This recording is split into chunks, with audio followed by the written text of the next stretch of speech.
सुप्रभात सगळ्यांना. आपल्याला जायचं होतं आज नांदगावला बॅनर लावण्यासाठी. मग लगेचच आपली गाडी काढली, निघालो नांदगावच्या दिशेने. म्हटलं बाबूला पण सोबत घेऊन जा. बाबूच्या घरी गेलो होतो की बाबू मस्त रेडी बिडी होऊन आला होता.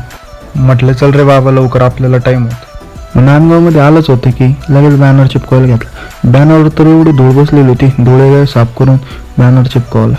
कमेंटमध्ये नक्की सांगा बॅनर कसे चिपकवले. बॅनर वगैरे चिपकून झाले होते. म्हटलं चला आता घरच्या दिशेने निघू. बाबूला पण त्याच्या घरी सोडलं. म्हटलं चला आज आपण घरी जाऊ. घरी गेल्यावर बारच्या समोर गेलो तर बघितलं तर अवतार खूप बेकार झाला. म्हटलं हातपाय वगैरे धुवून घेऊ. हातपाय धुतले. म्हटलं चला पप्पाच्या बड्डेची तयारी करू. मग बड्डेची तयारी झाली होती. मग सेलिब्रेशन वगैरे झालं. म्हटलं फोटो वगैरे काढून घेऊ.